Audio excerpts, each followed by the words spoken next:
সোমবার পানাগড় বাজারের চৌমাথায় পুরনো জাতীয় সড়ক অবরোধ করে বিক্ষোভ দেখালেন বিজেপি নেতাকর্মীরা। তাদের অভিযোগ, উত্তরবঙ্গের ভয়াবহ বন্যা পরিস্থিতি পরিদর্শনে গিয়ে আক্রান্ত হয়েছেন বিজেপির মালদহ উত্তরের সাংসদ খগেন মুর্মু এবং শিলিগুড়ির বিধায়ক শঙ্কর ঘোষ। এদিন প্রায় ৪৫ মিনিট ধরে চলে জিপি কর্মীদের বিক্ষোভ। এর ফলে পানাগড়ের পুরনো জাতীয় সড়কে ব্যাপক যানজটের পরিস্থিতি তৈরি হয়। দূরপাল্লার বাসগুলি যানজটের রাতে অন্য রাস্তা ধরে গন্তব্যে রওনা দেয়।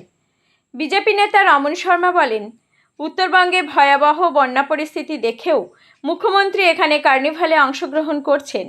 মানুষের দুঃখের দিকে নজর নেই। বিজেপির জনপ্রতিনিধিরা ওই এলাকায় গেলে পরিকল্পিতভাবে তাদের উপর হামলা চালানো হয়েছে। এদিন মুখ্যমন্ত্রী কুশপুতুল দাহ করা হয়। পরে কাঁকসা থানার পুলিশ অবরোধ উঠিয়ে পরিস্থিতি স্বাভাবিক করে। পানাগড় থেকে নিজস্ব প্রতিনিধির রিপোর্ট, সুখবর টিভি।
হবে